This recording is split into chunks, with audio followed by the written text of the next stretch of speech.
35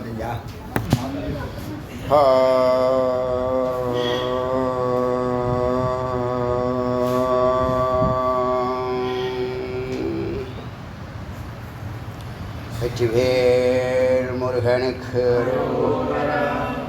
ஏக குரு ஸ்ரீ ஸ்கந்த குருவே நமः. வந்தே குரு பரம்பரா. குரு பிரம்மா குரு விஷ்ணு குரு தேவோ மகேஸ்வர குரு சாட்சாத் பரபிரம்ம தஸ்மை ஸ்ரீ குரவே நமः. குரவே சர்வலோகானாம் சிஷ்யே பவரோகிணாம் நிதயே சர்வவித்யானாம் ஸ்ரீ தக்ஷணாமூர்த்தே நமः. ஓம் சகனா பவது சகனௌ புனக்து சக வீர்யம் கரவாவஹை தேஜஸ்வினாவதீதமஸ்து மா வித்விஷாவஹை. ஓம் சாந்தி சாந்தி சாந்தி. இன்னைக்கு வராக உபநிஷத்தினுடைய 205வது மந்திரத்தை சிந்திக்கலாம். ஷரீரம் சர்வ ஜந்தூனாம் சன்மத்தியம் அங்குலாத்மகம் தன்மத்தியே வாயுதேஷாத்து துய அங்குலவர பரம். அதாவது இந்த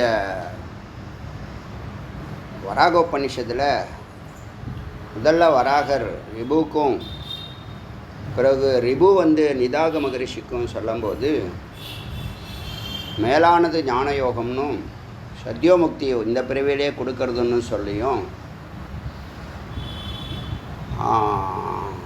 இன்னொன்று கிரமமுக்தின்னு சொல்லக்கூடிய பல ஜென்மாக்கள் எடுத்து பல நிலைகளை கடந்து பல பிறவிகளை கடந்து பல துக்கங்களை கடந்து ஏதாவது ஒரு ஜென்மாவில் படிப்படியாக முக்தி கிடைக்குங்கிறது கிரமமுக்தி என்னும் அதுக்கு யமனியமாதிகள் சொல்லக்கூடிய அஷ்டாங்க யோகத்தை அறிமுகப்படுத்தியும் விவரங்களை சொல்லிக்கிட்டே வரார். இப்போ மக்கள் குழப்பம் இல்லாமல் சம்சாரியாக இருக்கிறவன் இந்த ஞானயோகம் எளிமையானது, சிரவணம் செய்கிறதுனால எல்லா கதவுகளையும் திறக்கலாம், இந்த ஜென்மாவிலே முக்தி தரக்கூடியது, வாழும்போதும் வாழ்க்கைக்கு அப்பாலுங்கிற இரண்டு வெற்றியை தரக்கூடியது. பக்தி யோகத்திலேயோ ராஜயோகத்திலேயோ கர்மயோகத்திலேயோ அதனுடைய பலன்கள் விளைவுகள்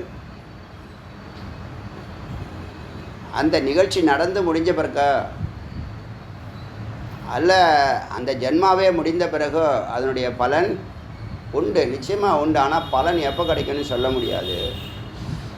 ஞான யோகத்தில் சிரவண மாத்திரேன்னு கேட்ட உடனேயே இந்த மந்திர வாக்கியமானது அதில் இருக்கக்கூடிய மந்திர வார்த்தை, மகா வாக்கியத்தில் இருக்கக்கூடிய மந்திர வார்த்தையானது ஒரு குரு பேசக்கூடிய வாக்சக்தியும் அதை சிரவணம் செய்யக்கூடிய சிஷ்யனுடைய சிரவண சக்தியும் ஈஸ்வர கிருப்பால் எந்த புள்ளியில் மீட் ஆகுதோ அந்த புள்ளியே அவனுக்கு முக்தி தரும். ஒரு வார்த்தை, ஓங்காரமாக இருக்கக்கூடிய வார்த்தை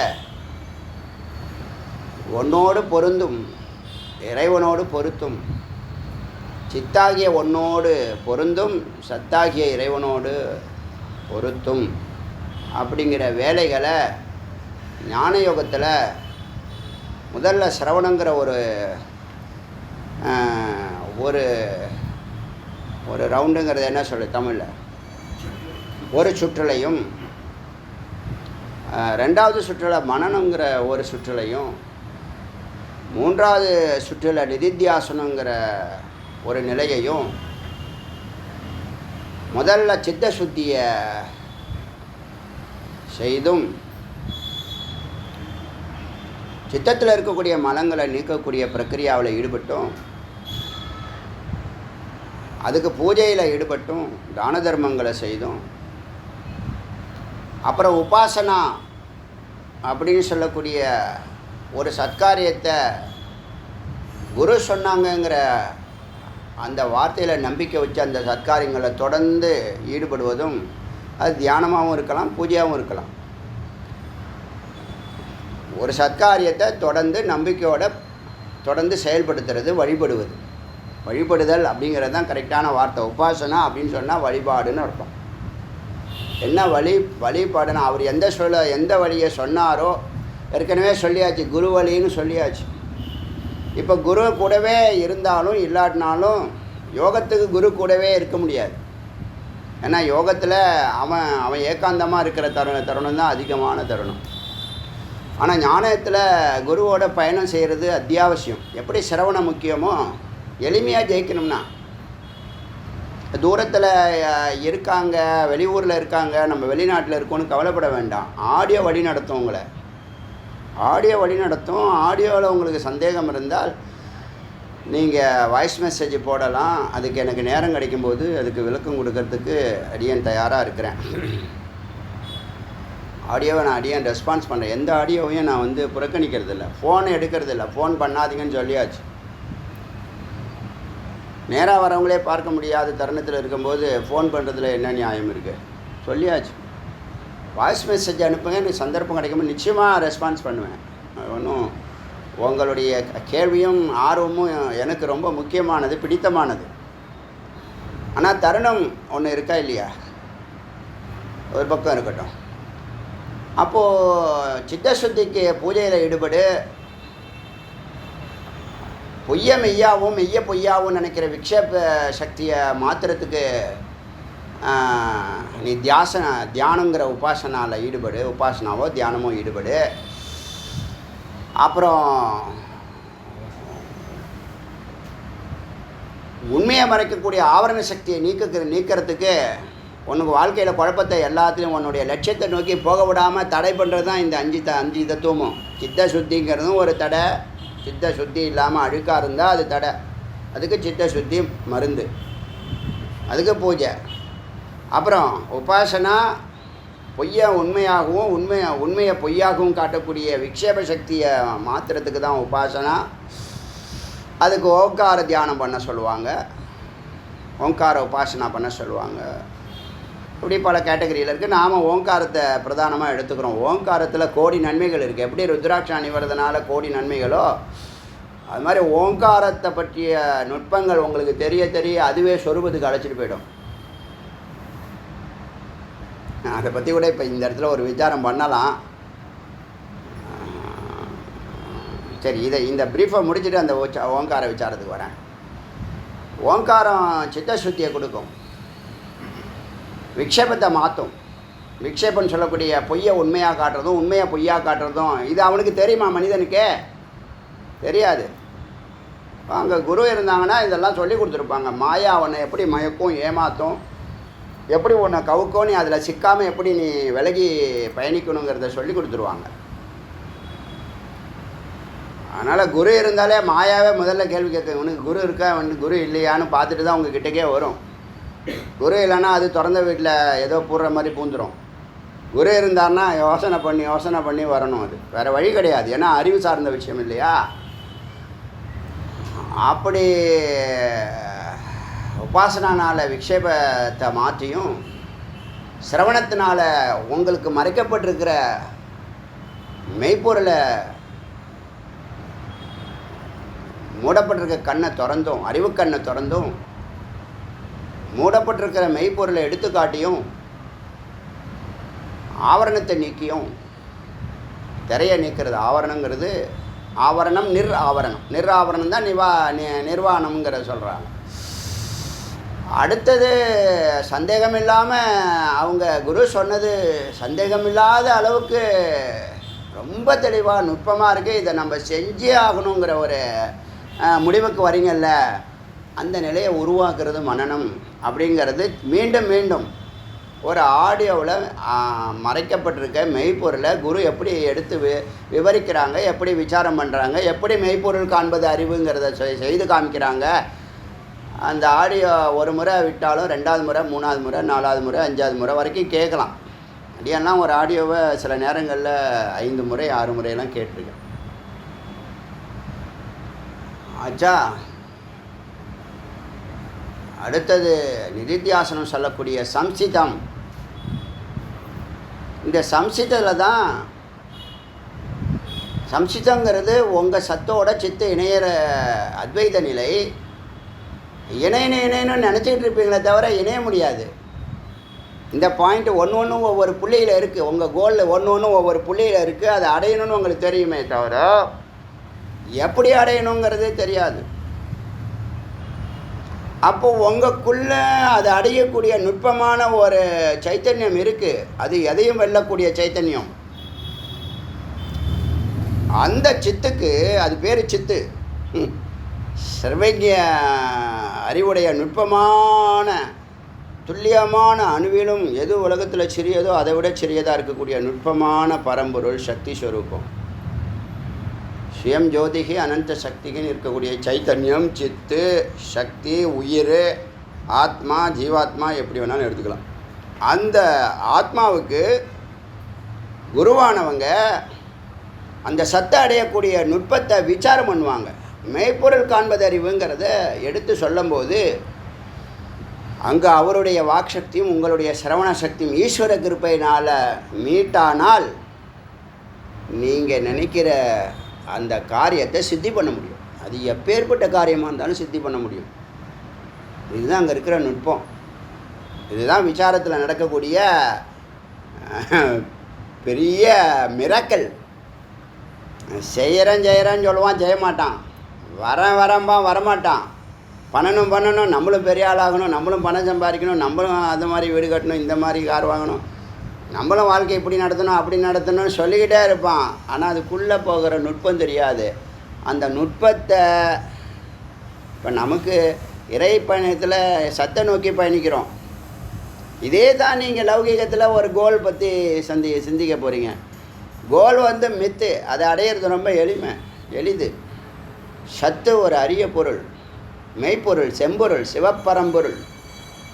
அதை அறியணும்னா ரொம்ப நுட்பமான சிரவண சக்தி இருக்கணும். சிரவணங்கிறது காது கேட்குற சக்தி அல்ல, காதுக்குள்ளே இருக்கக்கூடிய சக்தியை கிரகிக்கிறதுல உள்ள சைத்தன்யம் சித்து. அந்த சித்து கவனிக்கணும். அந்த சித்து இந்த வாக்கை கேட்டால் இந்த வாக்சக்தியும் அந்த சிரவண சக்தியும் மீட்டாகும்போது அது மெய்யை உணருது, மெய்யை பார்க்குது, சத்தை பார்க்குது. எங்கே இந்த வாக்சக்தியிலேயே அந்த தரிசனத்தை அது அடையுது. இதுதான் நுட்பம், நம்ம இதுதான் அடுத்தது செய்யணுங்கிற முடிவுக்கு அது வரும்போது அதுக்கப்புறம் டேர்னிங் பாயிண்ட் ஆகிடுது. அது மாதிரி ஒவ்வொரு டேர்னிங் பாயிண்ட்டாக குரு என்ன பண்ணுவாங்க, ஒவ்வொரு கதவாக திறக்கிறது உங்களுக்கு தெரியும். நம்ம எங்கே இருந்தால் ஒரு வருஷத்துக்குள்ளே எங்கே வந்துட்டோம் அப்படிங்கிறது தோணும். உங்கள் வளர்ச்சி உங்களுக்கு தான் தெரியும், மற்றவனுக்கு எப்படி தெரியும்? நீங்கள் பெருமையாக சொன்னால் கூட மற்றவனுக்கு எப்படி புரியும்?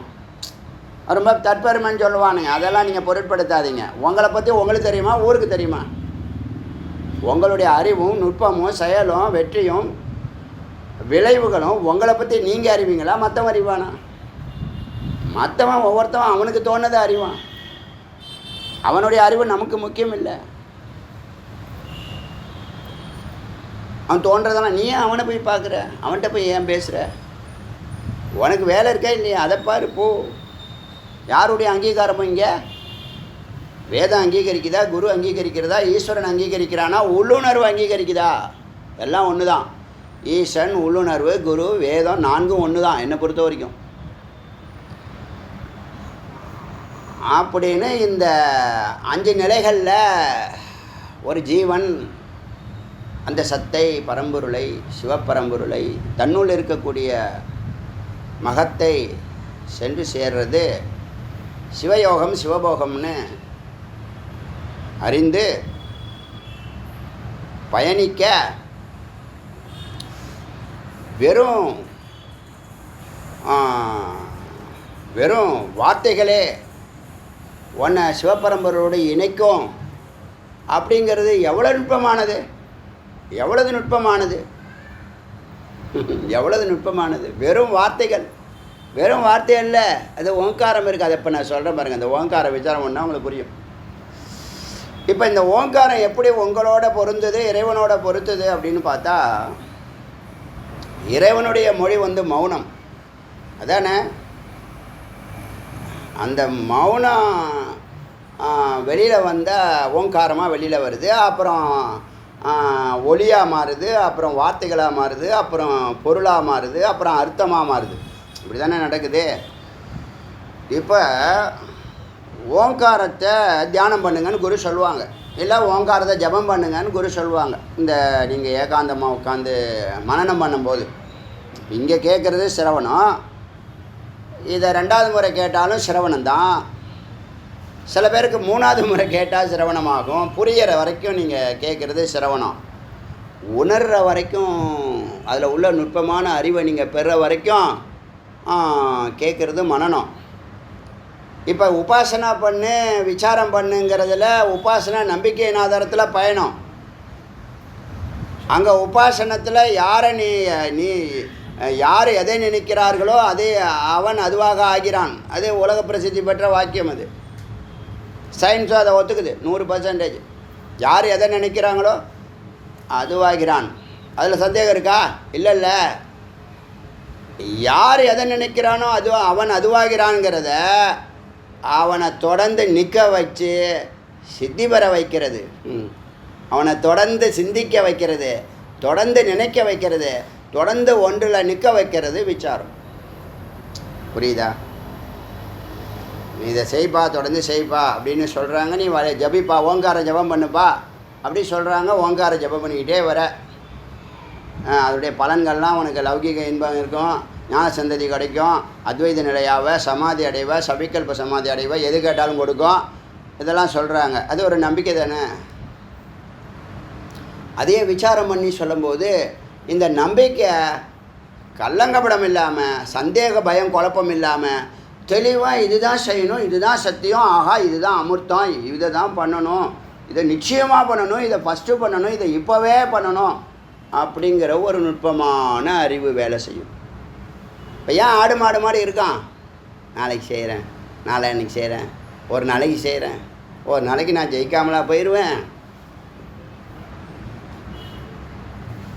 அப்படி சொல்லாமல் அதான் சத்தியம், அதான் சத்தியோமுக்தின்னு பேர். எதுக்கு சத்தியம்? விசாரத்தில் அவ்வளோ விசேஷம் இருக்கு. ஆச்சா? இப்போ ஓங்காரத்தை பற்றி பேசும்போது, ஓங்காரம் இறைவனுடைய பாஷை வந்து மௌனம். அவர் எப்படி இருக்கிறாருன்னு சொல்லும்போது அகர உகர மகரம் மற்றும் அமாத்திராங்கிற 4 கேட்டகரியில் இருக்கார். ஜாகிரத, சொப்பன, சுஷுப்தி, துரியம் 4 நிலை. இப்போ ஜாகிரதத்தில் அவர் பிரம்மாவாகவும், சொப்பனத்தில் அவர் விஷ்ணுவாகவும், சுஷுப்தியில் அவர் ஈசனாகவும், துரியத்தில் அவர் வந்து பிரம்மமாகவும் இருக்கிறாருங்கிறது ஒரு கற்பனையே வச்சுங்க. மெய்ப்பொருள் அதுதான். கடவுள் இருக்காருன்னு நம்பிக்கை இருந்துச்சுன்னா இதெல்லாம் நீங்கள் நம்பி தான். ஏன்னா கடவுள் இருக்காருன்னு சொல்கிறது வேதம்தான், அதுக்கு படிக்கட்டுகளை சொல்கிறது வேதம்தான். எங்களை போன்றவர்கள் அது மேலே எப்படி நம்பிக்கை வச்சு பேசுகிறோம்? புரிதல், உணர்தல், உணர்வு.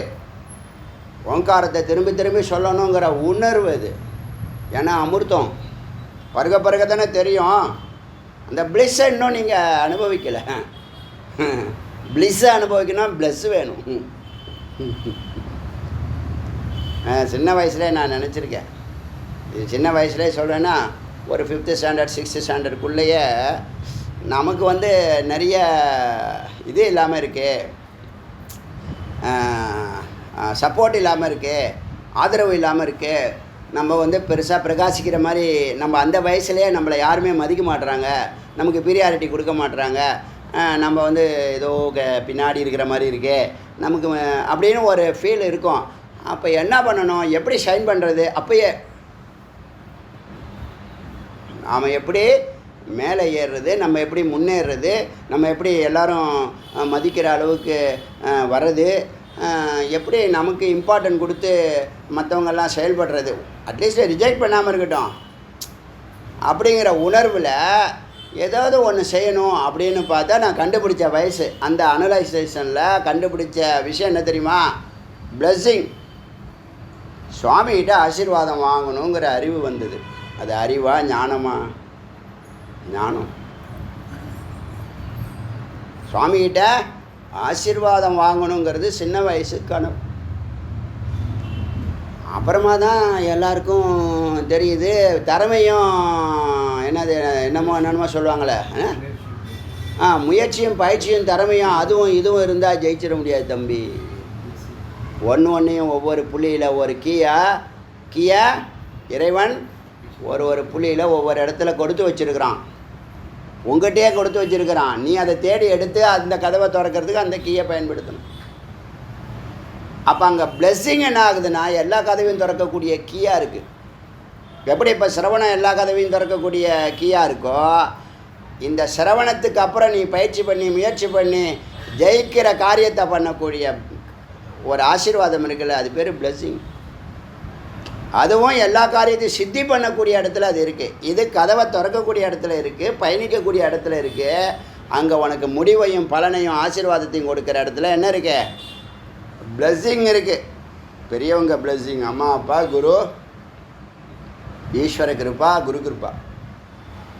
இது புரியுதா? அது சின்ன வயசில் நிறைய முடிவுகள் பெரிய முடிவுகள் அடியும் சின்ன வயசில் எடுத்தது தான். அப்போ கொஞ்சம் தெளிவாக இருந்துச்சு மைண்டு. அப்புறம் ஒரு 10th அப்புறம் தான் நிறையா இந்த சம்சாரத்தினுடைய தாக்குதல்கள்லாம் சிந்திக்க ஆரம்பித்து அப்புறமா தெளிவாகி திரும்ப இதெல்லாம் சரி வராது, இதுதான் சரி வருங்கிற முடிவுக்கு வந்தோம். இது 2-3 கேட்டகரியில் மாறி மாறி பண்ணியிருக்கோம். ஆனால் தொடர்ந்து அந்த டார்கெட்டை நோக்கி குறிக்கோளை நோக்கி பயணிக்க முடியாட்டினாலும் அதை அணைய விடாமல் பார்த்துக்கிட்டே இருந்தேன். அந்த நெருப்பை அணைய விடாமல் பார்த்துக்கிட்டே இருந்தேன். அந்த நெருப்பை உற்று பார்த்துக்கிட்டே இருப்பேன். எத்தனையோ சந்தர்ப்பத்தில் கண்ணீர் விட்டு கலங்கியிருக்கேன். ஏன்னா நம்ம இருக்கிற நமக்கு ஒரு இது இருக்குது, ஒரு வில் பவர் இருக்குது, ஒரு ஸ்கில் இருக்குது. அது ரீச் ஆக வேண்டிய இடத்துல ரீச் ஆகலை, அடைய வேண்டிய இடத்துல அடையலை, இருக்க வேண்டிய இடத்துல இருக்கலை. இடையில சுவாமி திருப்பணிகள்லாம் எல்லாத்துலேயும் ஈடுபட்டாலும் எனக்கு அந்த குரல் உள்ளேருந்து ஒழிச்சிக்கிட்டே இருக்கும், ஒழிச்சிக்கிட்டே இருக்கும் இன்றைக்கி வரைக்கும். இன்னமும் ஒன்றும் பெருசாக சித்திச்சு இன்னும் முடிவை எடுக்கலை. அப்படியே போயின்ட்டுருக்கு பயணம்ல, அப்படியே போயின்ட்டுருக்கு. அந்த மாதிரி பிளெஸ்ஸிங் ரொம்ப முக்கியம். இப்போ சுவாமி அமாத்திராவாக இருக்காங்க. 4வது இடத்துல இருக்கிறவங்க பிரம்மஸ்வரூபம். முதல்ல அகரமாக இருக்கிறவங்க விராட்டு, விஸ்வன் விராட்டு. தையசன் ஹிரண்ய கர்ப்பன் விஷ்ணு, ஈசன் பிராக்யன். இப்போ ஒரு கோல்டு, ஒரு 100 கிராமில் கோல்டு, 100 கிராம் கோல்டு தங்க கட்டி, அதை கொடுத்து 3 பொருள் செய்ய சொல்கிறாங்க. முதல்ல ஒரு 100 கிராம் உங்கள் கையில் கொடுத்து ஆச்சாரியிட்ட கொடுத்து இதை 3 பொருளாக செய்யுங்க. 25 கிராமில் வளையல் பண்ணுங்கள், 25 கிராமில் செயின் பண்ணுங்கள், 25 கிராமில் மோதிரம் பண்ணுங்கள். ஏதோ ஒரு 3 கேட்டகரியில் முதல்ல பெரிய ஐட்டமாக எடுத்துக்குவோம். செயின் 25 கிராமில் ஒரு செயின் பண்ணுங்கள் அப்படின்னு சொன்னால் அது பேர் விஸ்வன். தங்கத்தில் 25 கிராம் விஸ்வன், அவர் தான் விராட்டு, அவர் தான் ஜாகிரத அவஸ்தா, அவர் தான் அகரம். புரியுதா? அடுத்த ஒரு 25 கிராமில் வளையல், அவர் தான் ஹிரண்ய கர்ப்பன், அவர் தான் விஷ்ணு, அவர் தான் சொப்பன ஸ்திதி, அவர் தான் உகரம். அடுத்த 25 கிராமில் அவர் தான் சுஷுப்தி, அவர் தான் ஈசன், அவர் தான் பிராக்யன், அவர் தான் காரண ஸ்தூல சூக்ஷ்ம காரணம், ஜாகிரத சொப்பன சுஷுப்தி. 4வது நிலையில் இருக்கிறவர் பிரம்மம். இப்போ அகரம் உகரம் மகரம் அமாத்ரா, அதானே ஓங்காரம். ஓங்காரத்தில் 4 விஷயம் இருக்குது. அகரம் உகரம் மகரம் ஓங்காரம், அமைதி. இப்போது இந்த விஸ்வன், டைஜஷன், பிராக்யன் என்ன ஆயிருக்கு? விஸ்வனில் தங்கம்தான் விஸ்வனாக இருக்குது, தங்கம்தான் தைஜசனாக இருக்குது, தங்கம்தான் பிராக்யனாக இருக்குது. இப்போ என்ன வந்திருக்கு அந்த தங்கத்தில் இருந்து? மோதிரம் சூக்ஷ்மம், அதை விட கொஞ்சம் பெருசு வளையல், அதை விட கொஞ்சம் பெருசு செயின். இப்போ செயின் அது ஒரு வடிவம் எடுத்திருக்கு, ஆனால் பொருள் என்ன? தங்கம். வளையல் ஒரு வடிவம் எடுத்திருக்கு, பொருள் என்ன? தங்கம். மோதிரம் ஒரு வடிவம் எடுத்திருக்கு, பொருள் என்ன? ரா மெட்டீரியல் தங்கம். இப்போ இந்த மூணுலையும் தங்கத்தை நீக்கிடுங்க. மூணுலையும் தங்கம் தானே இருக்குது, தங்கத்தை எடுத்துருங்க. இப்போ உங்களுடைய செயின் எங்கே இருக்குது? வளையல் எங்கே இருக்குது? மோதிரம் எங்கே இருக்குது? மூணுத்திலும் உள்ள தங்கத்தை 75 கிராம் ரிட்டர்ன் வாங்குறீங்க. இப்போ பொருள் இருக்குமா? பொருள் இருந்தால் தான் நீங்கள் நாமத்தை வைப்பீங்க. பொருள் இருந்தால் அதுக்கு ஒரு வடிவம் இருந்தால் தான். இப்போ வளையல்னா வளைஞ்சிருக்கு, அது ஒரு வடிவத்தை எடுத்திருக்கு, அது பேர் வளையல் அப்படின்னு பேரை வச்சுங்க. அதுக்கு காரணம் அது வளைஞ்சிருக்கு, ரவுண்டாக இருக்குது, வளைஞ்சிருக்கு, வளைச்சிருக்காங்க. இப்போ ஒரு தங்கம் வளைச்சதுனால, கம்பியாக நீட்டி வளைச்சதுனால அது பேர் வளையல். சின்ன சின்ன ரவுண்டாக்குனதுனால அது பேர் ரிங்கு, மோதிரம்.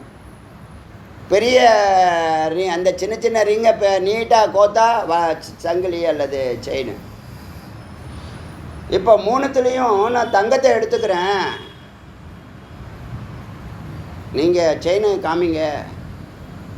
வளையலில் தங்கத்தை எடுத்துக்கிறேன், நீங்கள் வளையலை காட்டுங்க. மோதிரத்தில் நான் தங்கத்தை எடுத்துக்கிறேன், நீங்கள் மோதிரத்தை காட்டுங்கன்னா முடியுமா? அப்போ பொருள் இருந்தால் தான் நாமமும் ரூபமும், பொருள் இருந்தால் தான் நாமமும் ரூபமும். தங்கம் இருந்தால் தான் மோதிரம் வந்திருக்கும், தங்கம் இருந்தால் தான் வளையல் வந்திருக்கும், தங்கம் இருந்தால் தான் செயின் வந்திருக்கும். இப்போ இருக்கிறது தங்கம். இந்த மூணுத்துலேயும் தங்கம் இருக்குது. 4வது இடத்துல இருக்கக்கூடிய தங்கம் இருக்க பேலன்ஸ் 25 கிராம் இருக்குது. 4வது இடத்துல துரியங்கிறது அதோடைய ஸ்வரூபம் அப்போ அமாத்ரா. அமாத்திரானானது ஒரு சவுண்டும் இல்லை, அகரமும் இல்லை, உகரமும் இல்லை, மகரமும் இல்லை. இங்கே மோதிரமும் இப்போ இல்லை, தங்கம் தான் இருக்குது. வளையலும் இங்கும் இல்லை, தங்கம் தான் இருக்குது. செயினும் இல்லை, தங்கம் தான் இருக்குது. அப்போ ஒரு பொருள் இல்லைன்னு சொன்னால் அங்கே அகரம் இருக்குமா? அதுக்கு பேர் இருக்குமா? உகரம் இருக்குமா? பேர் இருக்குமா? அங்கே மகரம் இருக்குமா? அப்போ அகரம் உகரம் மகரம் இல்லைன்னு சொன்னால் அது பேர் அமாத்ரா. இப்போ எஞ்சி இருக்கிறது எதுன்னா இந்த 4வது இருக்குல்ல, அதுதானே மூணுலேயும் இருக்குது. மூணுலேயும் அமாத்ரா தான் இருக்குது, மூணுலேயும் மௌனம்தான் இருக்குது, மூணுலேயும் அமைதி தான் இருக்குது. சொல்கிறது புரியுதா? சொல்கிறது புரியுதா? ஒரு பொருள் தான் மூன்றாகி நிற்குது. அது தன்னை விரிக்கும் போது முதல்ல மோதிரம், அப்புறம் வளையல், அப்புறம் ஒரு பொருள் தான். ஒரு பொருள் தான் மூணுமா இருந்துச்சு. இப்போ 3 பொருளில் என்னவா இப்போ நீங்கள் என்ன சேர்த்துறீங்க? சரி, இப்போ 3 பொருள் இருக்குல்ல, 3 பொருளை வேல்யூ பண்ணுறீங்க. ஒன்றுக்கு தகரத்தினுடைய ரேட்டும், ஒன்றுக்கு பிளாஸ்டிக்குடைய ரேட்டும், ஒன்றுக்கு காப்பருக்குள்ள ரேட்டாக போடுவீங்க. என்ன ரேட்டு போடுவீங்க? மதிப்பு, தங்கத்தோடைய மதிப்பு தான் போடுவீங்க. அப்போ மூணுத்துலேயும் ஊடுருவி நிற்கிற ஒரு பொருள், அதனுடைய யதார்த்த ஸ்வரூபம் அமாத்திராங்கிற அமைதி, மௌனம். இது வந்திருக்கிறது அகரமும் உகரமும் மகரமும், விஷ்ணுவும் பிரம்மாவும் விஷ்ணுவும் ஈசனும் மௌனம் அல்லது அமாத்ரா. அப்போ அதோடைய இருப்பு நிலையில், பிரம்மம் தன்னுடைய இருப்பு நிலையில் அமைதியாக இருக்கிறது. அமைதி தான் அதனுடைய ஸ்வரூபம். இது புரியுதா? இது புரியுதா? இருக்கிறது ஒன்று தான், இருக்கிறது தங்கங்கிற ஒன்று தான். வந்த மோதிரமும் வளையலும் செயினும் நாமமும் ரூபமும். தங்கத்தை எடுத்துட்டால் வளையலும் இருக்காது, மோதிரமும் இருக்காது, செயினும் இருக்காது. அப்போ ஓங்காரமும் மித்து தான். ஓங்காரம் சித்து உயிர் அதுவும் மித்து தான். இல்லைன்னு சொல்லலை, இருக்காதுன்னு சொல்கிறோம். ஓங்காரம் ஒடுங்கிட்டா சித்தாயிடும். ஓங்காரம் வெளிப்பட்டால் பிராணனாகி ஓம் சவுண்டு வந்து அப்புறம் உலகத்தில் உள்ள எல்லா பொருளுக்கும் அதிர்வுகளை கொடுத்து இயக்க ஆரம்பிச்சிடுது. இயக்கிறது தான் என்னது, அதிர்வுகள் கொடுத்தா தானே இயங்குவேன். இது புரியுதா? புரியுதா இல்லையா? இந்த ஆடியோ திரும்பி கேளுங்க. சின்ன விஷயந்தான், லைட்டாக புரிஞ்சுக்கலாம். ஆனால் இது லைட்டாக புரிஞ்சுக்கிட்ட செயலுக்கு வராது. இந்த அகரங்கிற பிரம்மாவும் உகரங்கிற விஷ்ணுவும் மகரங்கிற ருத்ரனும் அந்த பிரம்மந்தான். அதில் இருந்த தங்கம்தான் பிரம்மமாக இருக்குது, விஷ்ணுவாக இருக்குது, ருத்ரனாக இருக்குது. இப்போ 3 இல்லை, 3 நாம ரூபம். 4வது இருக்கிறதுடைய ஸ்வரூபத்துக்கு சவுண்டு இல்லை, அது பேர் அமாத்திரா, அது பேர் அமைதி. அப்போ 3ம் வந்து தங்கத்தை எடுத்துட்டால் இங்கே அகரமும் இல்லை உகரமும். நாமம் ஒரு பொருள் இருந்தால் தானே பதார்த்தம் இருந்தால் தானே பதம் இருக்கும். பதார்த்தம்னா பொருள், பதம்னா அதுக்குடைய பேர். இது புரியுதா? பொருள் தங்கம்னு வந்தாச்சு. தங்கத்தில் ஏதாவது பேர் தங்கம் இருக்கா? இது வெள்ளைத்தங்கம், மச்சத்தங்கம், மஞ்சள் தங்கம்னு இருக்கா? இல்லைல்ல, ஒரே தங்கம் தானே. அப்போ ஒரு பொருள் தங்கமாக இருக்கிறது, அமைதியாக இருக்கிறது, அகர உகர மகரங்கிறது அந்த தங்கத்தில் ஏற்றி வைக்கப்பட்ட நாம ரூபம். அதுபோல் இதை அலை நிலை அலை நுரைன்னு சொல்லலாம். H2Oங்கிற ஃபார்முலா தான், H2Oங்கிற ஃபார்முலா தான் பிரம்மம். H2Oங்கிற ஃபார்முலா தான் பிரம்மம். அது மலையில் பிறக்கும்போது நதி, கடலை நோக்கி நதியில் பிறக்கும்போது ஊற்று, கடலை நோக்கி பயணிக்கும்போது நதி, சாகரத்தோடு சேரும்போது அது சாகரம். ஒரு பொருள் தான். என்னது? H2O. H2O எப்படி இருக்குது? சூக்ஷ்மமாக இருக்குது. அதுபோல் இங்கே இருக்கிற எல்லா பொருளும் இந்த ஓங்காரத்தை அப்படி பார்க்கணும். இதுதான் ஓங்கார விசாரம். இப்போ இந்த ஓங்காரம் சொன்னால் டைரெக்டாக அந்த பரம்பொருளை நீ கூப்பிட்றன்னு அர்த்தம். நீ தெரிஞ்சு சொன்னாலும் தெரியாமல் சொன்னாலும் ஓங்காரத்தை தியானத்தில் ஓங்காரத்தை சொன்னீங்கன்னா அதுக்கு வேல்யூ அதிகம்.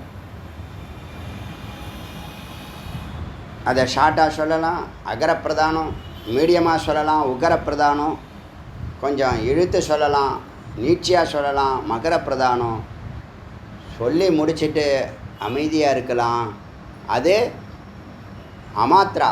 இப்போ ஓங்காரம் நீங்கள் வாயில் விட்டு சொல்லுவீங்க, அப்புறம் மானசீகமாக சொல்லுவீங்க, அப்புறமா ஓங்காரம் சொல்கிறத நிறுத்திட்டு அந்த உள்ளேருந்து வரக்கூடிய ஓங்காரத்தை கவனிப்பீங்க. அப்புறம் அது பின்னாடியே போனால் அது அமாத்திராவில் கொண்டு போய் விடும். 4 நிலைகள். புரியுதா? இதுதான் ஓங்கார விசாரம்.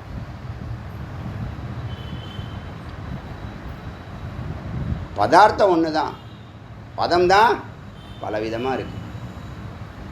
பிரம்மங்கிற ஒரு பொருள் மேலே ஜகத்துங்கிற பல பொருட்கள் மோதிரமாகவும் செயினாகவும் எத்தனை ஆபரணங்கள் சொல்கிறீங்களோ அத்தனையாகவும் படைக்கப்பட்டிருக்கிறது அப்படின்னு சொல்லி இந்த இந்த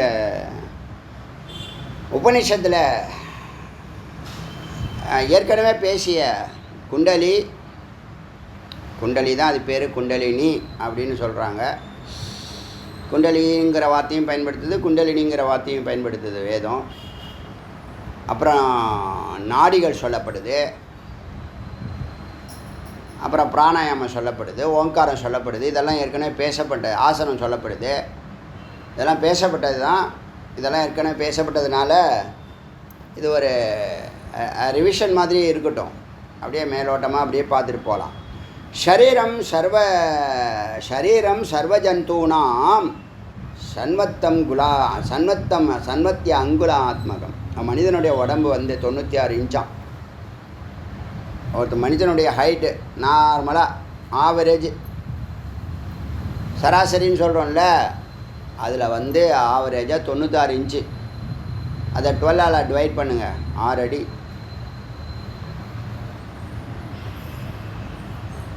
எத்தனை வருது? 8 12 8 12 எவ்வளோது? என்ன அது? 8 12 சார். ஓ, தமிழ் தெரியாது உங்களுக்கு. நீங்கள்லாம் இங்கிலாந்துலேருந்து வந்துடுங்க, அதை மறந்து. 8 12 சார் 96 அப்படி தானே? 86 கம்ப்யூட்டரில் போடு. கம்ப்யூட்டர் ஜி புரியுதா? 8 அடிக்கு இருந்திருக்கான் ஆவரேஜ் அந்த காலத்தில். ஆமாம், அந்த காலத்தில் 96 இன்ச்சஸ்ஸு தன் மத்திய பாயு தேசான். அதில் அவனுக்கு சகசிராரத்துலேருந்து ஒவ்வொரு அங்கமாக சொல்லும் போது கீழேருந்து சொல்லுது பாயு, எருவாய், மலம் நீக்கும் ஆசனவாய். பாயு தேசா துய அங்கலம் பரம் 2 இன்ச்சு. அதாவது எருவாய்க்கு மேலே கருவாய்க்கு கீழேன்னு சொல்லுவாங்க தமிழில். 2 இன்ச்சுக்கு ஒரு 2 இன்ச்சு மேலே 2 இன்ச்சு கீழே. அப்போ நடுப்பகுதியில் தன் மத்தியே மேட்ர தேசாத் கருவாய்க்கு கீழே துவே அங்கலாம் மத்தியம் உச்சத்தே நடு என்பார்கள். மேட்ராந்த அங்குலா ஊர்தவம் நாடினாம் கந்தம் உச்சத்தே. அதனுடைய நடுவில் இந்த கந்தம் சொல்லக்கூடிய ஸ்பைனல் கார்டு அந்த மூலாதார நடுவில் இருந்து சகசிராரம் வரைக்கும் ஒரு கனெக்ஷன், ஒரு நாடி. நாடிங்கிறது புரிஞ்சுக்கிறதுக்காக சொல்கிறேன். ஒரு தாமரை தண்டு மாதிரி. தண்டுனுடைய நுனியில் ஒரு தாமரை மலர் இருக்கா? தாமரை மலர் தண்டோட பார்த்துருக்கீங்களா? கிராமத்தில் இருக்கிறவங்க பார்த்துருக்கீங்க. அல்லிச்செடி மோஸ்ட்லி பார்த்துருப்பீங்க. தாமரையை வந்து தண்டோட பறிக்கிறது இல்லை, மேலே மட்டும் கிள்ளிட்டு வந்துடுறீங்க. ஆனால் அல்லியெல்லாம் பார்த்தீங்கன்னா கீழேருந்து பிடிக்கணும். அதெல்லாம் மாலையெல்லாம் போடுவோம் சின்ன வயசு. அல்லிச்செடியில் என்னவாக இருக்கும்? அது சின்னதாக இருக்கும். தாமரைங்கிறது நல்லா மலர்ந்துருக்கும். தாமரை 1000 தத்துவம் உடையது. புரியுதா? இப்போது இந்த தாமரை தண்டு இருக்குல்ல, சகசிராரத்தில் அதனுடைய சிகரம், அதனுடைய தண்டினுடைய கீழ்ப்பகுதி இருக்கு இல்லையா? உங்களுக்கு எத்தனை அடி இருக்கும்? 3 அடி இருக்குமா? உங்கள் தலையோடு சேர்த்தா 4 அடி இருக்கலாம். இடுப்பில் இருந்து 1 2 3 4 ஜான், 4 ஜான். அப்போ கீழே 4 ஜான், 8 அடி. 8 ஜான் தானே ஒரு மனுஷனுடைய 8 ஜான் உடம்புன்னு சொல்லுவாங்க. அப்போ 4 ஜான் நீளத்தில் ஒரு ஸ்பைனல் கார்டுங்கிற ஒரு எலும்பு தொடர் இருக்குது. அது நடுப்பகுதியில் எலும்பு தொடரை வந்து உங்களுக்கு புரியறதுக்காக லொக்கேஷன் சொல்லுது. முதுகெலும்பை இந்த ஸ்பைனல் கார்டு நடுவில் ஒரு நாடி, சுஷ்மனாங்கிற நடுநாடி சகசிராரம் வரைக்கும் தொடர்புடையது. பயணிக்கக்கூடிய ஒரு ரூட்டை போட்டு வச்சுருக்க டியூப்பு. இந்த டியூப்பில் தான் சித்தானது மேலே ஏறப்போகுது. சித்து போகிறதுக்கு இது வேணும்ல, பாதை வேணும்ல. சைத்தன்யம் மேலே ஏறுறதுக்கான பாதை வேணும்ல. அது அங்கங்கே ரெஸ்ட் எடுத்துக்கிறதா இருந்ததுன்னா அங்கங்கே ஆதார சக்கரம் 6 இடத்துல இருக்குது. 7வது இடத்துல தான் சகசிராரம். எங்கே வேணாலும் தங்கிக்கலாம். எல்லாம் 6 வீடு 7 வீடு அப்படி. அது பேர் கந்தம்னு சொல்லுவாங்க. அதனால தான் முருகப்பெருமான கந்தம்னு சொல்லுவாங்க. நம்ம பூர்வ மத்திய ஆயுத எழுத்துன்னு சொல்லுவாங்க. வலது கண், இடது கண், நெற்றிக்கண் பார்த்தீங்கன்னா இப்படி வரும் ஷேப்பு. இப்படி வருதா? இது என்ன இலை? ஆட்டின் தானே இலை சொல்லுவோம். இந்த ஷேப்பில் தான் வேல் இருக்குது. ஆயுத எழுத்துனா எந்த ஆயுத எழுத்துனா? வேலாயுத எழுத்து. தமிழில் ஆயுத எழுத்துன்னு சொல்கிறோம்ல, எந்த ஆயுதம்? வேலாயுதம். வள்ளலார் கிளீனாக சொல்லியிருக்கார். புரியுதா? இப்படி இருக்கும் கீழே தண்டு. அந்த தண்டு தான் ஸ்பைனல் கார்டு. அதுதான் நடுநாடி. இடது கண், வலது கண், சூரியன், சந்திரன், அக்னி. 3 புள்ளி. 3 புள்ளியை தான் ஆயுத எழுத்துன்னு சொல்கிறோம். அதுதான் வேலாயுத எழுத்து. புரியுதா? இப்போது இங்கே அதை வந்து கந்த ஊர்தவ நாடி நாம் கந்தம் உச்சத்தை, அதை கந்தம்னு சொல்லுவாங்க. அதில் இருந்தால் கந்த பெருமான். கந்தங்கிற பேர், ஸ்கந்தன்கிற பேர் 6 தோள்களை ஒன்றாக இணைக்கப்பட்டவன். அது ஒரு ஸ்கந்தன்னு ஒரு அர்த்தம் இருக்குது. ஆனால் அந்த ஸ்கந்தங்கிற வார்த்தையில் நம்ம எழுதுறதில்ல. இந்த ஸ்கந்தனில் தான் எழுதுகிறோம். கந்தங்கிற வார்த்தைக்கு இப்படி தான் எழுதுகிறோம். இது இந்த ஸ்பைனல் கார்டில் இருக்கிற கந்தத்தை தான் எழுதுகிறோம். அந்த கந்தத்தை தான் ஸ்பெல்லிங் இங்கே எழுதியிருக்கு சம்ஸ்கிருதத்தில். ஸ்கந்தம் உச்சதே சதுரங்கலம் உச்சேதம் 4 அங்குலம் உச்சேதம் உயரம் சதுரங்கலம் ஆயதாம் 4 அங்குலம் கீழே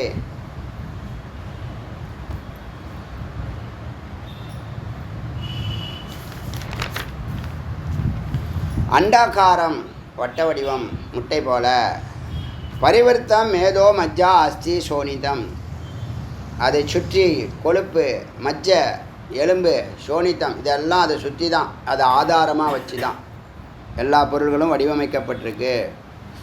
தத்ரேவ நாடி சக்கரம் தோ துவாதசாரம் அங்கே நாடி சக்கரம் சொல்லக்கூடிய எல்லா நாடிகளும் கூடக்கூடிய ஒரு இடம் இருக்குது.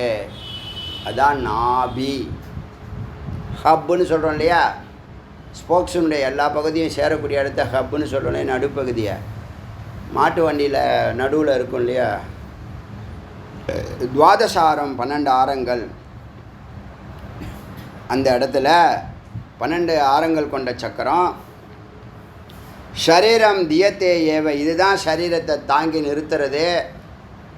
இதுதான் நாடிகள் மூலமாக நரம்புகளை வச்சு எலும்புகளை வச்சு இந்த உடம்பை இயக்கிறது, நிலைத்து நேராக நிற்கிறதுக்கு காரணம் இதுதான். தத்திர குண்டலினி அந்த நடுவில் அதனுடைய கீழ்ப்பகுதியில் நடுப்பகுதியில் அந்த ஸ்கந்தத்தோட கனெக்ஷன் வச்சு முகத்தை அந்த ஸ்கந்தத்தினுடைய கீழ்ப்பகுதியினுடைய தொலைக்குள்ளே இது முகத்தை மறைச்சி மேலே ஏறுறதுக்கு. பாம்பு புத்துக்குள்ளே எப்படி இருக்கும், முகத்தை வெளியில் வச்சு உடம்பை உள்ளே வச்சுருக்கோம். அது மாதிரி இது சுருட்டி இருந்தாலும் நாபி சக்கரத்தில் அந்த நாடி சக்கரத்தில் சுருட்டி இருந்தாலும் முகம் மட்டும் என்ன இருக்குது, அந்த துளையை நோக்கி இருக்குது. பிரம்மாரந்திரம் சுஷ்ம்னாயா வதனேன பிதாய என்ன சொன்னோம், உச்சேதம் 4 அங்குலம் உயரமும் 4 அங்குலம் அகலத்திலையும் இந்த உயிர் நாடி. இந்த சக்கரத்தில் குண்டலி அமைந்திருக்கிறது. பிரம்மாரந்திர சுஷ்மனாயா வதனேன பிதாய இது தன்னுடைய வாயினால் அதனுடைய துளையை மூடி இருக்கு உள்ளே நுழையிறதுக்கு. அதை சுற்றி அலம்புஷா சுஷ்மனாயா இதெல்லாம் நாடிகளுடைய பேர். இதெல்லாம் ஏற்கனவே பார்த்துருக்கோம், பல உபநிஷத்தில் வந்திருக்கு. இருந்தாலும் இங்கே ரிவிஷனாக பார்க்குறோம். அலம்புஷா சுஷ்மனாயா குகு நாடி வசத் சௌ வசிக்கிறது அமைந்திருக்கிறது.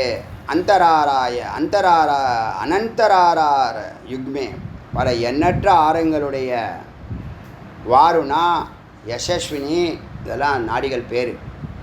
தட்சிணாரே சுஷ்மனாயா வலது பக்கம் சுஷ்மனாவுக்கு வலது பக்கம் பிங்களா வலது பக்கம் பிங்களா வர்த்தத்தை கிரமாத்து வலது பக்கம் பிங்களாவும் இடது பக்கம் ததனந்தராரையோ பூஷா பயஸ்வினி அப்படின்னு சுஷ்மனா பாச்சமே சாரே சுஷ்மனாவனுடைய மேற்கு பகுதியிலையும் தெற்கு வடக்கு தானே சொல்லுவான், கிழக்கு மேற்கு சொல்லுவோம்ல, இது மேற்கு பகுதியிலையும் ஸ்திதா நாடி சரஸ்வதி சங்கினி இதெல்லாம் உள்ளே இருக்கக்கூடிய நாடிகள். இதுக்கெல்லாம் ஒன்றுக்கு ஒரு ரோல் இருக்குது, ஒரு ரூட் இருக்குது. எல்லாம் இந்த இதை சுற்றி தான் எதை சுற்றி தான் போகுது, சுஷ்மனாவை சுற்றி தான் மேலே ஏறுது. அவங்க இடாப்பிங்களா 2 நாடியை தான் நமக்கு காமிப்பாங்க, பாக்கியெல்லாம் ரொம்ப நுட்பமானது. ஆனால் எல்லாத்துக்கும் ஒரு ரோல் இருக்குது.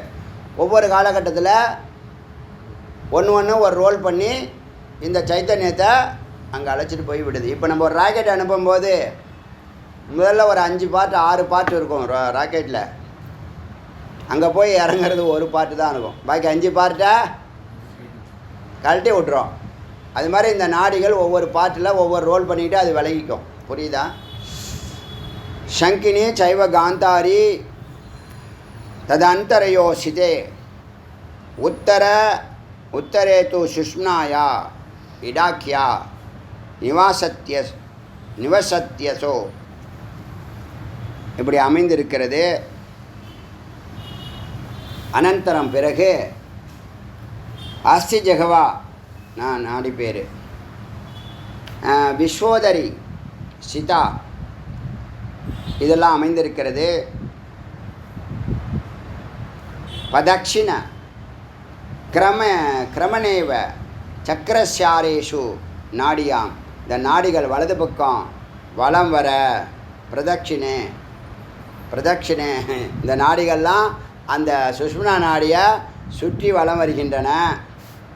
வர்த்தந்தே துவாதசா ஹோதா துவாதசானில் நவாககா. இந்த 12 நாடிகளில் 12 விதமான காற்று. இது வரைக்கும் 5 காற்று பார்த்தோம், பஞ்சபிராணன், அப்புறம் தசவாயு பார்த்தோம். இப்போ துவாதசவாயு சொல்லுது. துவாதச அணில், 12 விதமாக அணில் காற்றானது அதில் பயணிக்கிறது.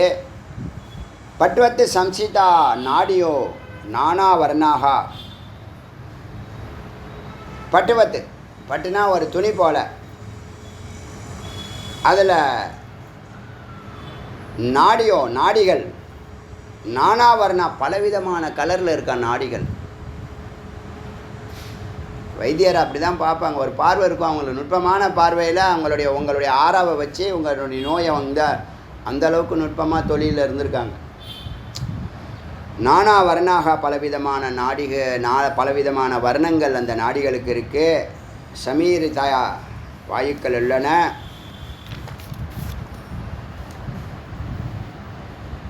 பட் மத்தியம் தூ எஸ் ஸ்தானம் நாபி சக்கரம் தச்சு உச்சதே. இந்த நாடிகளுக்கு மத்தியில்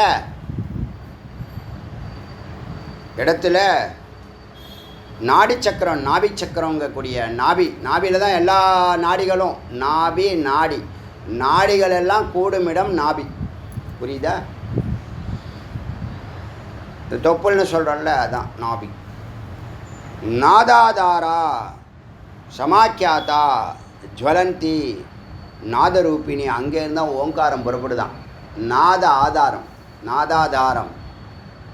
நாதத்தினுடைய பீடம். ஓங்காரம் சொல்கிறோம்ல, அப்போ பொதுவாக ஓங்காரம் நாதஸ்வரம்னு சொல்லுவாங்கள்ல. நாதஸ்வரம் பாட்டு கூட என்னது, சவுண்டு கூட எங்கேருந்து வருது? பிராணன் எங்கேருந்து வருது? முக்கிய பிராணன் இருதயத்தில் இருந்தாலும் இந்த நாபி வரைக்கும் போகக்கூடிய பிராணன் யூட்டர்ன் போய் அங்கே ஒரு பாயிண்ட்டை டச் பண்ணிட்டு என்ன பண்ணுது? சகசிராரம் வரைக்கும் போகிறது. சில பேருக்கு மூக்கு அடைக்கப்பட்டது, சகசிரார வலி, நடுநாடி திறக்கலைன்னு சொன்னால் புருவமத்தியோடு என்ன பண்ணிடும்? கீழே இறங்கிடும். நடுநாடி திறக்கிற இடம் தான் புருவமத்தி. அது எப்படின்னா, உள்ள ஹீட் இருந்தால் சந்திரநாடி ஓடும் நமக்கு வெளியில். உள்ள குளிர்ச்சி இருந்ததுன்னா சூரிய நாடி வலது மூக்கு. உள்ள உடம்பு பேலன்ஸாக இருக்கணும். இதுதான் சமநிலைன்னு பேர். அப்பானனையும் பிராணனையும் சமப்படுத்துறதுன்னு சொல்லுவாங்க. உள்ளே வரக்கூடிய காற்று இருக்குல்ல, அது கீழேயும் மேலேயும் வரும்போது உள்ளே எந்த அளவுக்கு வந்துச்சோ 8 இன்ச்சு உள்ளே வந்துச்சுன்னா 8 இன்ச்சு தான் வெளியில் போகணும். 8 இன்ச்சு உள்ளே 12 இன்ச்சு வெளியில் போயிட்டுருக்குன்னா அப்போ அவனுடைய ஆயுள் என்னவாது? குறையுது, 4 இன்ச்சு குறையுது. இந்த சமப்படுத்துறதுக்கு பிராணாயாமம் அவசியம். பிராணாயாமத்தை, இந்த மூச்சு காற்றை, மூச்சு பயிற்சியை, மூச்சினுடைய அந்த பயணத்தை மேலுங்கிலுமாக புரோமதியிலேருந்து நாபி வரைக்கும் மேலுங்கிலுமாக உள்ளே வெளியேவும் பயணிச்சுக்கிட்டு இருக்கு. உள்ளே உடம்பு உள்ளேயும் வெளியும் ஈக்குவலான சமநிலையில் இருக்குது. சீதோஷ்ணம், சீதம் உஷ்ணம், குளிர்ச்சியும் வெப்பமும் ஈக்குவலாக இருக்குது. அதாவது சிவம் சக்தி 2 பேரும் ஈக்குவலாக இருக்காங்க. சூரிய நாடி சந்திர நாடி 2 ஈக்குவலாக இருந்தால் நடுநாடி ஓப்பன் ஆகும். அப்போ போகிற காற்று தான் சகசிராரங்கிற பரம்பொருளை நோக்கி. அதான் சுஷ்மனா நாடியை திறக்கிறதுன்னு சொல்லிகிட்டு இருப்பாங்க. சூக்ஷ்மம் இதான். பேசியிருக்கேன் ஏற்கனவே, திருமந்திரத்தில் பேசியிருக்கேன்னு நினைக்கிறேன். அதெல்லாம் சும்மா தெரிஞ்சு வச்சுங்க. உங்களுக்கு தெரியாத விஷயம், யாரும் பேசாத விஷயம், இதெல்லாம் பேச மாட்டாங்க இதெல்லாம். சரி, இந்த சுஷ்மனா நாடி மூலியமாக நாதாதாரம், நாபியிலேருந்து நாதமானது சவுண்டு, ஓங்கார சவுண்டு, ஜுவலந்தி நாதரூபிணி பராரந்திரா சகசிராரம் வரைக்கும் சுஷ்மனா சத்வாரம் ரத்னபூரிதா இதை சுற்றி 4 முக்கியமாக ஜுவலந்தி நாதரூபிணி பராரந்திரா சுஷ்மனாங்கிற 4 நாடிகள் மணி ரத்னம் போல முக்கியமான நாடிகள் ஆக இருக்கின்றன. குண்டல்யா பிஹிதம், பிஹிதம்னா மூடுறது உயிர் சக்தியால். குண்டலிய பிஹிதா சாஸ்வத பிரம்மாரந்திரஸ்ய மத்தியம். இந்த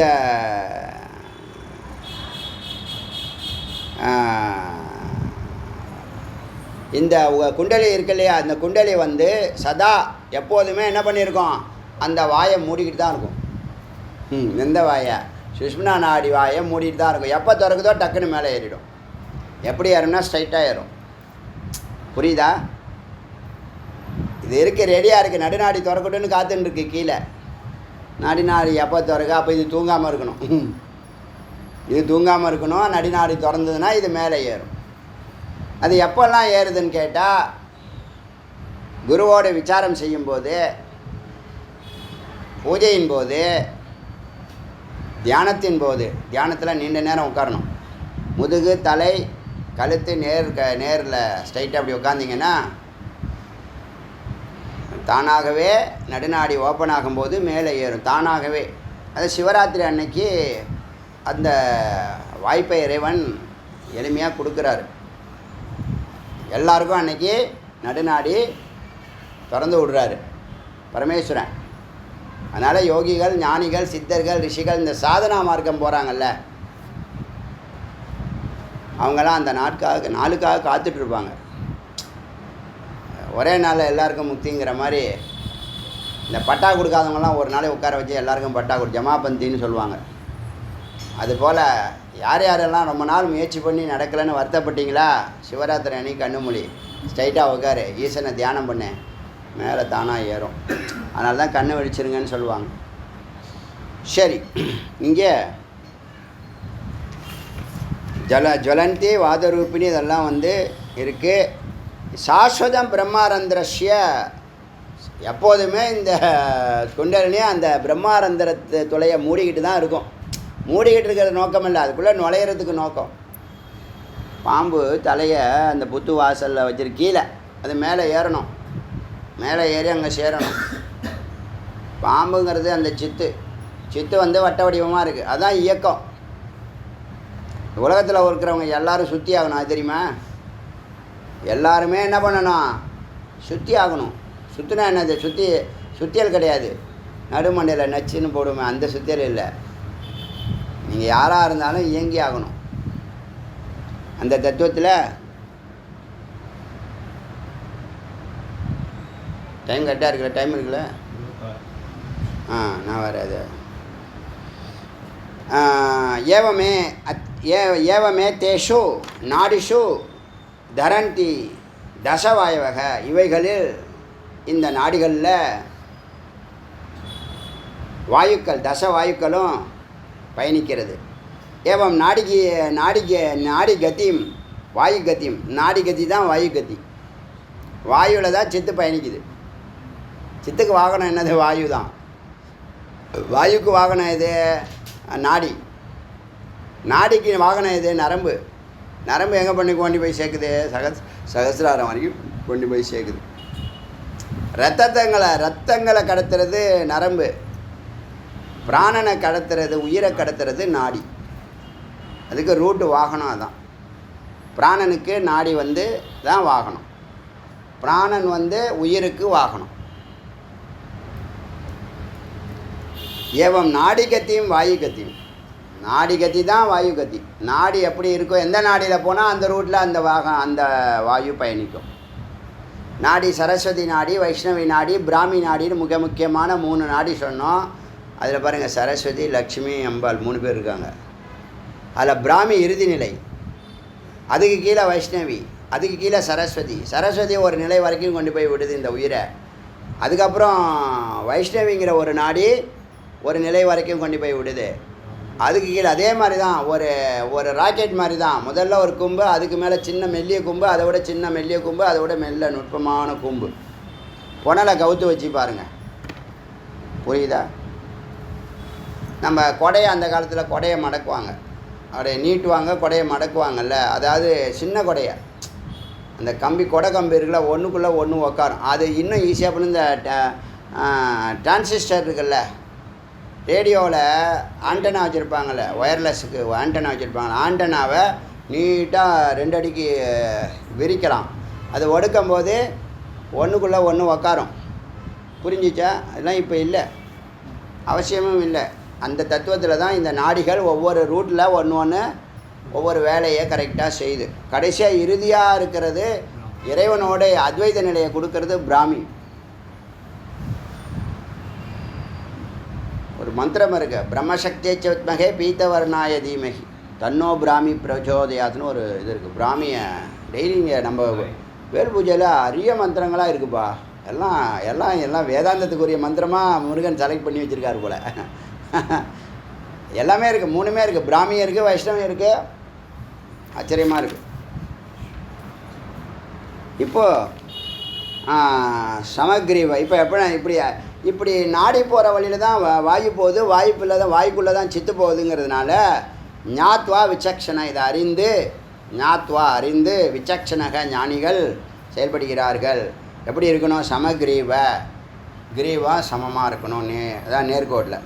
சிரக தலை, காயக உடம்பு, சம்பிருத்தாசிய வாயை மூடி, சுனிச்சலை அசையாமல், நசாகிரே மூக்கு நுனியில், ஹிரண் மத்திய ஹிருதயத்தையோ புறமத்தியோ சகசிராரத்தையோ, துரியகம் பிந்து மத்திய எங்கே வேணாலும் நீ தியானிக்கலாம். ஸ்ரவந்தம் அமிர்தம் பஷ்யன நேத்ராபியாம் சுசாமியத்தக. சகசிராரத்துலேருந்து இந்த அமிர்தம் சுரக்கிற ஒரு நிலை இருக்குது. சிவயோக சிவபோகத்தில் சித்து சத்தோடு சேர்ந்தால் அமிர்தம் சுரக்கும்.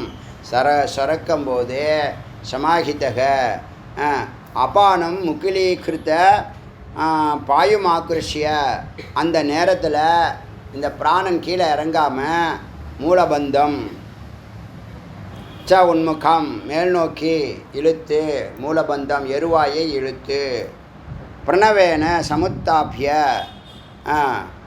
பிரணவேன ஓங்காரத்தையும், பார்த்தீங்களா ஓங்காரம் வருது இங்கே, மூலபந்தம் பண்ணி ஓங்காரத்தோட சமுத்தாபிய ஓங்காரத்தையும் காற்றையும் சேர்த்து மேலிழுத்து, ஸ்ரீபீஜம் ஓம் ஸ்ரீம் அப்படின்னு சொன்னால் லக்ஷ்மியை குறிக்கிற மந்திரம். அந்த மந்திரத்தை சொல்லி விவர்த்தையே நீங்கள் பயணிக்க, ஸ்வ ஆத்மானம் ச தியாயே, ஸ்வ ஆத்மானம் தன் சத்தை நோக்கி. ஸ்வ ஆத்மானம்னு யார்? நீ தான் செய்கிற, அது நீ சித்து. ஆத்மானங்கிறது சத்து. தன்னுடைய ஆத்மாவேனா நீங்கிறது தன்னு, ஆத்மாங்கிறது சத்து, சித்து சத்து. சித்து சத்தை நினைக்க, தியானிக்க, அமிர்தம் பிளாவனம் ததா, அந்த அமிர்தத்தை அமிர்த பிளாவனம், அந்த ஓட்டத்தை ஃப்ளோவை ஆழ்ந்து சிந்திக்க. அற்புதம் நடக்க போகுது, அது நாளைக்கு பார்க்கலாம். ரொம்ப எல்லாம் ஆழ்ந்த விஷயம், அமிர்தமான விஷயம். அது அந்த வரும் வார்த்தையில் சொல்லிட்டு நிறுத்த முடியாது. காலவச்சனமே, காலவச்சனங்கிற ஒரு நிலை இருக்குது, சர்வசித்தி நிலை. அது இந்த சிவபோகமாகி அமிர்தம் சுரக்க அந்த சத்தை தியானித்து அந்த ஆனந்தத்தை அனுபவிக்கிற நிலையில் நீங்கள் செய்கிறதெல்லாம் கேட்டது கிடைக்கும்னு நினைக்கிறது நடக்குங்கிற சர்வசித்தி நிலை உங்களுக்கு உருவாகும். அந்த நிலையை பற்றி பேசும்போது அதை நாளைக்கு பேசலாம், ஏன்னா அது பெரிய சப்ஜெக்டு. அதனால் இது வரைக்கும் நீங்கள் உற்று கவனிக்கணும். சித்து அதனுடைய செயல்பாடுகளை, நாடிகள் அதனுடைய செயல்பாடுகளை, ஓங்காரத்தை, சகசிராரத்தை, ஏகாந்தமாக இத்தனை நிலைகள் இருக்குது. இதெல்லாம் ஹட்யோகம். நீ இப்படி பண்ண, அப்படி பண்ண, அதை பண்ணு, இது பண்ண, உனக்கு என்ன தோணும்? எந்த நாடி எங்கேயா இருக்குது? நீ பேசாமல் நாடி இந்த நாடி சொல்கிற அந்த நாடி சொல்கிற அது சொல்லுது இது சொல்லுதுன்னா இதுக்கு தான் ஹட்டி யோகம் நமக்கு அவசியம் இல்லை அப்படின்னு சொன்னது. புரியுதா? இது ஏன் இப்படிலாம் போகணும்? நேராக சகசிரவானா வருது. இதை சொன்னால் நம்மளை கெட்டவன் சொல்கிறானு. நம்ம சித்த சுவாமி இங்கே இருக்காங்க வானா வருது, புறமதிக்கு வானா புறம். எங்கே கருத்தோ அங்கே காற்று, எங்கே காற்றோ அங்கே சித்து. புரியுதா? கண்ணு கருத்து காற்றுன்னு சொல்லுவாங்க, திருமந்திரத்தில் இருக்குது. சொந்த கருத்து இல்லை. கண் எங்கே போதோ அங்கே மனம் போகும். மனம்னா சித்து. சித்து எங்கே போதோ அங்கே சத்து தரிசனம் ஆகும். அதனால் நீ ஏன் இந்த மாதிரி இல்லைன்னா அந்த காலத்தில் புரோமதிக்கு வரத்துக்கே 12 வருஷம் ஆகிடும். தியானம் பண்ணி பண்ணி ஒன்று ஒன்றா தெரிஞ்சு நாடி சக்கரம் சித்த சுத்தியா அந்த சுத்தி இந்த சுத்தி இதெல்லாம் ஹட்டி யோகத்தில் அங்கே எதாவது பண்ணிகிட்டு இருக்கட்டும். நமக்கு அறிவு இருக்கா இல்லையா? அதனால் அதை பயன்படுத்தி நல்லதை நோக்கி பயணிக்கிறோம். அது சொல்லப்பட்டது நம்ம சொந்த கருத்து இல்லை. ஞான யோகம்னு அதுவே வடிவமைச்சு வச்சுருக்காங்கல்ல. இது உங்களுக்கு புரியுதா இல்லையா? புரிஞ்சால் முதல் ரவுண்டில் முதல்ல புரியட்டும், அப்புறம் அறியட்டும், அப்புறம் தெரியட்டும், அப்புறம் உணரட்டும், அப்புறம் வாழட்டும். 5 டும்மு. முதல்ல தெரியட்டும், அறியட்டும், புரியட்டும், உணரட்டும், வாழட்டும். எல்லாம் டும்மு தான்.